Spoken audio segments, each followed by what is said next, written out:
अमिता खातून Mishra news channel Korea में आपका हार्दिक स्वागत है। हम मुस्लिम समाज को अमिता खातून मिश्रा न्यूज चैनल कोरिया में तहे दिल से इस्तकबाल करता हूं और उसका शुक्रिया अदा करता हूं, क्योंकि उन लोगों ने हमारा वीडियो को देखे, बहुत से लोगों ने लाइक किए हैं और बहुत से लोग फोन में भी बोले हैं, मेरे को आमने सामने में भी लोगों ने बोली है कि मौलाना साहब आपने जो काम किए है वो हम लोगों को समझ में आया है। और साथ ही साथ आपने जो तालीम के बारे में जो बताया है कि अपने मुस्लिम समाज के जो देश में जंगी आज़ादी में जिन्होंने भाग लिए है, जो शहीद हुए हैं, तो उसका भी दास्तान हिंदी में छापो, किताब बनाओ और बच्चों को तालीम में उसको शामिल करो, तालीम दिलाओ उसको।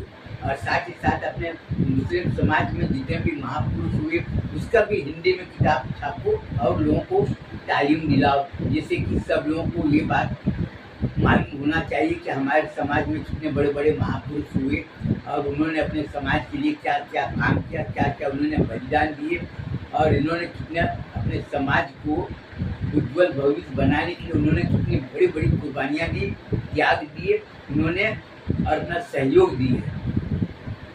और जंग आज़ादी में कितने लोगों ने शहीद हुए हैं अपने ये मुस्लिम समाज के लोगों को आज तक पता नहीं। अपने देश को आज़ाद हुए आज करीब 75 साल हो रहे हैं, लेकिन इसके बारे में लोगों को जानकारी नहीं। मुस्लिम बच्चों को जाकर पूछो कोई जानती, कितनी शर्म की बात है।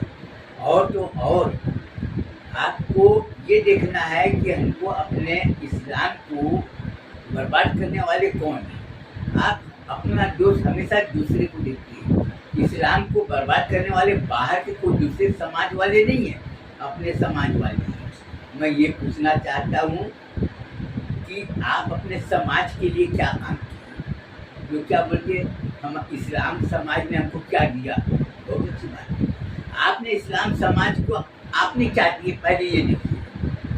आज आप ये देखिए कि हर आदमी बिना सिर पाँव के बात करता है, बिना सबूत के बात करता है, जबकि आज खुले आम लोग चैलेंज कर रहे हैं कि मुस्लिम समाज के लोग धोखा दे रहे हैं, बेईमानी कर रहे हैं। आज अपने खुद दिखाई दे रहा है। आपको मैं एक चीज़ दिखाना चाहता हूँ कि हम ये मदरसे में जो घर घर जाकर नमक, साबुन, हल्दी, मिर्च, धनिया बेचते हैं, ऐसा बिल फाड़ते हैं।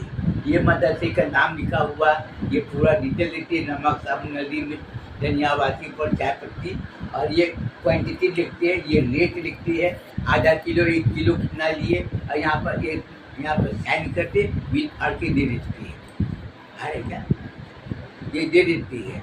उसके बाद हमारे मदरसे में जो काम करने वाले जो वर्कर है, जो काम करते हैं, दूसरे महीना में जाते हैं, ऐसा वो रसीद देते, पैसा लेते हैं। जैसे हजरत आमीना इस्लामिया मदरसे में जो काम करने वाली, जिसके घर में नमक, साबुन, हल्दी, मिर्च, धनिया, वासी पर चाय पत्ती दिए, ऊपर में ये नाम लिखते हैं, यहाँ पर पैसा लिखते हैं, यहाँ पर चेक से दिए या ये दिए बिल के, यहाँ पर तारीख देती है, यहाँ पर बैंक अगर बैंक का चेक दिए ये देते हैं, यहाँ पर कैश, यहाँ पर ये साइन करते ये दे देते हैं। इससे ये पता चलता है कि पिछले महीना में आपने ये जो बिल दिए उसका ये रसीद दिए, जिससे कि आदमी परेशान ना हो। कोई ये ना बोले कि आपको हमने पैसा दे दिए, पैसा दिए तो रसीद होगा ना, हमने माल दिए, आपको बिल दिए। उसके बाद में अब रही बात कि हम लोग अपना कारोबार करने के लिए ऐसा सर्टिफिकेट निकालते हैं। ये है हजरत Amina Islamia Madrasa united business corporation of India, ये लिखिए नेकेड डिबेंचर, ये 1000 रुपया। इसमें लिखा है कि हम साल भर में जितना मुनाफा दिख रहा है, क्या जितना मुनाफा करेंगे उसका 50% मुनाफा मदरसे में देंगे, 30% मदरसा जो बॉन्ड खरीदे उसको देंगे। वो है 1000 रुपया का और ये है 5000 रुपया का। ये ठीक है, ये 5000 रुपया का और 10,000 का भी है और 20,000 का भी है। इस तरह से हमने 4.5 करोड़ रुपया जमा किया और लोगों को हम हर साल पैसा देते हैं। अभी बहुत से लोगों ने बोले मौलाना साहब हमको हर महीना पैसा, हर साल हमको पैसा नहीं चाहिए, हमको 2.5 साल में चाहिए। बहुत से लोगों ने सुझाव दिए कि हमको 5 साल में पैसा देना, हम अपनी बेटी की शादी करेंगे तो बोला हम अपना घर बनाएंगे तो हमारे वो पैसा काम में आएगा। और ये जानकर बहुत खुशी हुई कि आप अपना मदरसा चलाने के लिए तिजारत किए और उसमें अभी 26 लोग काम करें, 30 लोग काम करें। और अगर सही अगर काम अगर मिलता रहा इस तरह से सहयोग अगर अपने समाज का, तो उसमें हजारों लोगों को रोजगार मिलेगा। क्योंकि हम अलमारी भी बनाना चालू किए हैं, अभी अलमारी ज़्यादा नहीं बना पा रहे क्योंकि हमारे पास उतना पूंजी नहीं। अभी लड़कियों का सिलाई स्कूल खोल लिया है, अभी 300 लड़कियां सिलाई सीख रही है और कुर्ता पायजामा बना रहे, माल बेचे, लेकिन अभी हमारे पास में उतना पैसा नहीं। अभी कई लोगों ने सर्वे किया, लोगों को पता लगा है तो बोले ये मौलाना साहब जो चिरी मिरी वाला है वो हजारों लोगों को रोजगार दे सकता है। हजारों लोगों को लड़कियां अपने घर में बैठे बैठे सिलाई कर सकती है और रोजी रोटी कोई भी लड़की अभी देखो इजी है, 250, 300, 400, 450, 500 रोज लोग कमा रहे। अभी हमने जैसे शर्ट होता है, कुर्ता पायजामा होता है ना, तो काज बनाते हैं, बटन लगाते, उसका मशीन अलग आता है। हमने 2 मशीन खरीदे, काज बनाने वाला अलग है और बटन लगाने वाला अलग है। प्रेस तो खैर मिला है अब बनाए, लेकिन धीरे धीरे वो काम है और अभी खर्च ज़्यादा है। इसलिए कोई भी चीज़ हो तो कोई भी काम करने के पहले उसको समझना जरूरी है कि आज हम कोई भी काम करें तो लोगों को समझाने में थोड़ा टाइम लग रहा है और लोग समझे।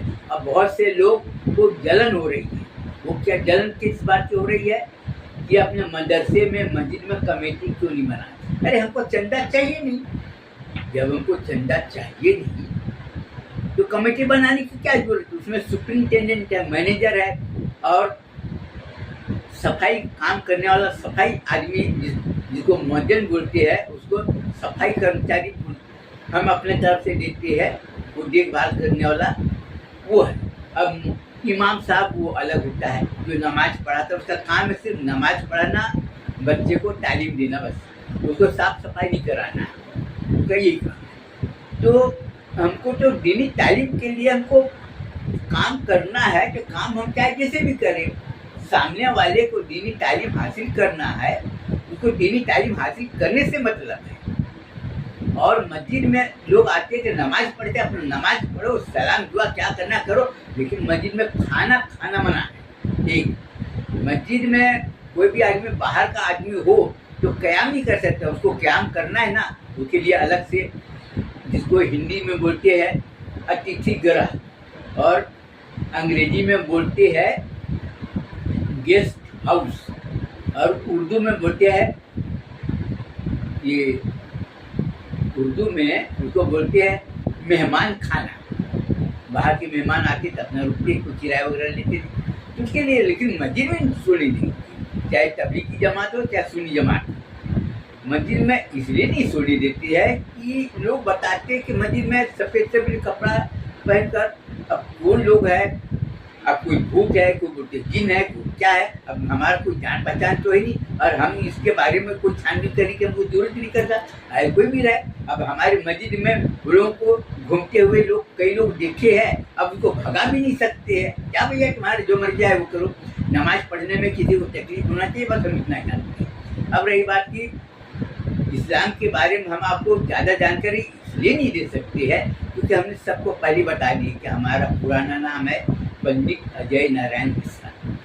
उर्दू अरबी पढ़े नहीं, हमारे बाप दादे पढ़े नहीं, हमारी माँ वगैरह जो ननिहाल है, हमारे नाना नानी ये सब है वो सब पढ़े नहीं। हमारे नाना का नाम है महाबली, शुक्ला सरनेम आता है ये है, और हमारा पंडित ज्वाला प्रसाद मिश्रा हमारे दादा का नाम, जिसको जमालुद्दीन यहाँ लिखते हैं लेकिन प्रूफ नहीं, जमीन के जो कागज में जो लिखा है उसी के आधार पर हम आपको अपना परिचय दे रहे हैं, अपने मन से हम अपना परिचय नहीं दे रहे। तो अब एक चीज़ और आपको बता दूं, और लोगों में सबसे बड़ी बात ये है कि अपने मुस्लिम समाज में झगड़ा करने की प्रवृत्ति शुरू से बनी।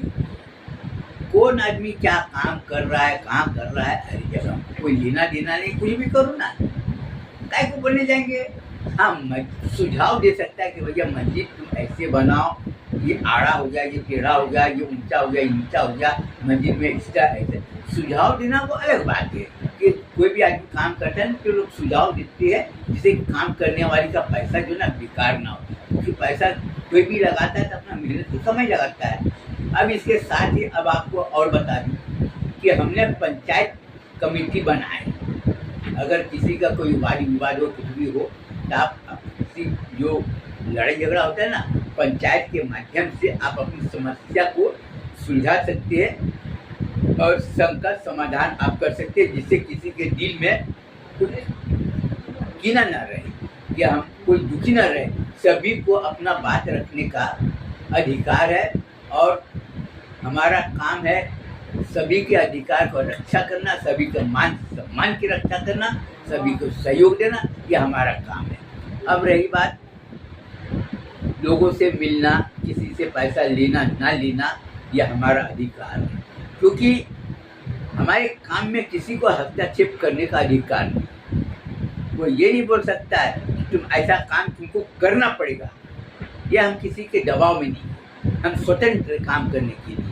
और हमारे मध्य बहुत से लोग बोलते हैं लड़की लोगों का मदरसे में जो तालीम होता है वो अलग होना चाहिए। नहीं, क्यों नहीं होना चाहिए अलग? सभी लोग साथ में, जब रिश्ता भाई बहन का है तो फिर अलग काहे को होना चाहिए? हमारे मदरसे में पढ़ने वाली लड़की है, उसके दिल और दिमाग में एक ही बात होना चाहिए कि हमारा भाई है। जिस तरह से तुम्हारा सगा भाई होता है उसी तरह से दूसरे को भी तुम अपना भाई। और जो लड़के पढ़ते हैं उसके दिमाग में एक ही बात होना चाहिए कि ये हमारी बहन है, हम इससे शादी नहीं कर सकते। मजाक कर सकते, भाई बहन में मजाक होती ना, भाई बहन में मजाक कर सकते, लेकिन मजाक करने में सरलता और सौजन्यता, सम्मान पूर्वक व्यवहार होना चाहिए, अश्लीलता कहीं पर भी नहीं होना चाहिए। इसलिए कि तुम दूसरे की बहन के सम्मान करोगे, तुम दूसरे की बहन के साथ अच्छा व्यवहार करोगे तो लोग तुम्हारी बहन के साथ में अच्छा सलूक करेंगे, तुम्हारी बहन के साथ अच्छा व्यवहार करेंगे, और नतीजा क्या होगा कि तुम कदम कदम पर तुम सफलता की ओर अग्रसर रहोगे, बढ़ते जाओगे और हर जगह तुम्हारा मान सम्मान होगा और तुम कहीं पर भी धोखा नहीं खाओगे। आप रही बात हमारे मदरसे में पढ़ने वाले बच्चे, उसको शादी करना तो लड़की से शादी करेगी ना, तो भाई उसके दूर जहाँ पर हमारे जान पहचान ना, हमारी मदरसे के अलग अलग डिवीजन इसलिए बनाए क्योंकि वो डिवीजन अलग है, वहाँ पर तुम शादी कर सकती हो। लड़की की शादी करना तो दूसरे डिवीजन के लड़के मदरसे में पढ़ने वाले हमारे जैसे 16 डिवीजन है, तो 16 डिवीजन में अलग अलग। अब रही बात की सुन्नी जमात और तबलीगी जी, ये सर अपने दिमाग में बैठता नहीं, ये कौन सा बीमारी है? हमारे दिमाग में कितना भी मैं बिठाने को सोचता हूँ लेकिन हमारे दिमाग में बैठते नहीं, तो अब इसलिए हम किसी को लड़ाई झगड़ा करना नहीं चाहते। तुम सुन्नी जमात वाले भैया तुम्हारा सेक्शन अलग है, तुम तबलीगी जमात वाले तुम्हारा सेक्शन अलग है, और तुम सही काम करो। हमारा क्या है, तुमको अपनी पहचान बनाना है, तुम सही काम करना है, सही काम करके लोगों को दिखाओ। तुम बताओ मत कि मैं ईमानदार हूँ, तुम्हारे काम बताएंगे कि तुम अच्छे आदमी हो कि नहीं हो, तुम्हारा सिद्धांत और संस्कार परिचय देगा, हमको पूछने की जरूरत नहीं। अब रही बात डिटेक्टिव एजेंसी, खुफिया विभाग, जो मुखबिर बोलते हैं, ये सब उसका काम है नज़र रखना कि इसके ऊपर में क्या कर रहा है, कैसे है, और उसका जो लोगों के साथ में व्यवहार है, जैसे व्यवहार है, चाल चलन है, उसके ऊपर नज़र रखना। अगर हमारे विधान के विपरीत काम करता है उसको पैसा इसीलिए दिया जाता है ना, डिटेक्टिव एजेंसी वाले को पैसा भरपूर इसलिए देते हैं कि हमारे मदरसे में काम करने वाले बच्चे अगर गलत काम करे उसको जो उसकी जानकारी पूरा जो सबूत के साथ में, और तुमको 25,000 50,000 यहाँ तक कि 1 लाख रुपए तक की इनाम रखा गया है। वैसे ही लड़कियों के ऊपर भी नजरें गड़ा के रखी है, जिस तरह से नेवला सांप के ऊपर नजरें गड़ा कर रखता है ना, उसी तरह से उसके ऊपर में हमने सबको एक ही बात बोली। हमारे मदरसे में पढ़ने वाली लड़की, चाहे वो कोई भी समाज का, हमको उसको कोई लेना देना नहीं। तुम कोई भी समाज में रहो और तुम पूजा पाठ करो, हमको उससे कोई मतलब नहीं। हम किसी किसी को ये नहीं बोलना चाहते कि तुमको ये पूजा करना पड़ेगा, तुमको ये उपवास रखना पड़ेगा, तुमको ये करना पड़ेगा। अब मुस्लिम समाज में जो लड़के लोग है, दूसरे समाज वाले को हम नहीं बोलेंगे कि तुमको रोजा रखना पड़ेगा, कुरान शरीफ पढ़ना पड़ेगा, तुमको इससे कोई बंधन नहीं। तुम्हारा जो काम है, सिद्धांत है, जो शिक्षा, तुमको शिक्षा के ऊपर में ज़्यादा जोर देना, तुमको शिक्षा ग्रहण करना और समाज विकास काम में तुमको सहभागी बनना, बस यही हमारे लेना देना। अभी देखो है कि क्या, अभी बहुत से लोग मेरे को ये बोलते हैं कि ये बात करता है तो मुसलमान है कि नहीं है। बात ठीक है भाई, मैं मुसलमान हूँ, हमारे पास में कोई सबूत नहीं है। मैं दोनों हाथ जोड़ के मैं निवेदन करता हूँ, मेरे पास में कोई सबूत नहीं है और हम किसी को सबूत देना नहीं चाहते, क्योंकि हम ये सब पचड़ी में आना नहीं चाहते, क्योंकि हम हिंदी जानते हैं, हिंदी से बात करते हैं। मौलाना लोगों को बता दिए कि तुम उर्दू में तालीम दो, अरबी में तालीम दो, हमको इससे कोई मतलब, लेकिन हमारे मान सम्मान के ऊपर में आँच नहीं आना चाहिए, सीधी सी बात है। और दूसरी बात ये है कि अपने उज्जवल भविष्य को बनाने के लिए हमने 50 बार यही बोले कि दुराचारी, व्यभिचारी, लोभी, कपटी लोगों से हमेशा दूर रहो। सुअर जिसको बोलते ना खिंजीर, एक मस्जिद में खिंजीर घुस गया था, हमने उसको दोनों हाथ से उठाए और उसको बाहर लाकर रख दिया। हमने सबको एक ही बात बोले, पत्थर से नहीं मारना। मेरे को लोगों ने बोले तुम खिंजीर को हाथ लगाए तुम नापाक हो गए। मैं बोला साला चूतिया की औलाद, मैं तो खिंजीर को हाथ लगाए तो नापाक हो गया, मैं नहा लूंगा, और तुम तो जन्म से नापाक। हमसे बोले कैसे? बोला तुम चोर लोगों के साथ में रहते हो, धोखेबाज लोगों के साथ में रहते हो, धोखेबाज लोगों के साथ में रहकर उसके खान जो हुजूर के दुश्मन उसके घर जाकर पानी पीते हो, खाना खाते हो और उससे दोस्ती करते हो, और मेरे को समझा रहे पाक और नापाक की बात बता रहे। अब दूसरे लोगों ने बताया उसको कान में कि अभी विदेश की औलाद, ये जात का ब्राह्मण है, भूलकर इसको मत छेड़ना, लेकिन तुम्हारा पूरा उतार डालेगा। अब बहुत से लोग इधर उधर दिखे, बोले नहीं आप मदरसा चलाते? मैं बोला हाँ। बोला आप तो बहुत बढ़िया काम कर। मैं बोला चापलूसी की जरूरत नहीं, आप सीधा सीधा है, आपका क्या काम? मैं बोला कोई भी जीव को पत्थर से नहीं मारना, पत्थर से क्या डंडा से भी नहीं मारना, हम तो नहीं मारते। कुत्ता हो, जानवर हो, गाय भैंस भी आ जाते हैं, उसको भगाने की कोशिश करते, नहीं मारते हैं। यहाँ तक कि सांप को भी नहीं मारते हैं। कई जगह पर सांप आ जाते हैं, जब भैया उसको डंडा से उसको अलग कर दिया ठीक है, लेकिन नहीं मारते किसी। क्योंकि हमारा सबसे बड़ा दुश्मन कौन है? जो हमारे साथ में रहता है, वो चिकनी चिकनी बातें करता है, काम बहुत ऊंची ऊंची बोलेगा करने के लिए, लेकिन जब उसकी हकीकत को देखो तो पता चलता है झूठ लोगों का तरफदारी करना, बेईमानी लोगों के साथ में रहना, और जो आदमी दूसरे के माल को हड़प कर लिया उसकी तरफदारी करना। और तो और जहाँ पर देख रहा है कि गलत काम हो रहा है वहाँ पर उससे पूछने जाओ तो बोलता मैं नहीं जानता, मैं इसके बारे में कुछ नहीं बोलूँगा, वहाँ से हाथ खींचता है। जो हमारे दुश्मन बाहर के लोग नहीं है, हमारे दुश्मन हमारे घर के लोग हैं। इसलिए हमको बाहर का दुश्मन से सावधान होने की जरूरत नहीं, तुमको अपने घर के दुश्मन से सावधान रहने की जरूरत। हमेशा चौकन्ना रहना है कि कब किस जगह पर कहाँ पर तुमको धोखा दे देगा और तुम हमेशा के लिए गड़ जाओ। और तीसरी बात ये है, अभी लोग बोल रहे थे कुर्बानी के बारे में। मैं बोला कुर्बानी के बारे में हम इस बारे में कुछ बोलते नहीं, तुमको क्या कुर्बानी देना है अपना दो, और नहीं देना है हम तुम जोर नहीं डालेंगे, और दोगे तो हम तुमको मना भी नहीं करेंगे।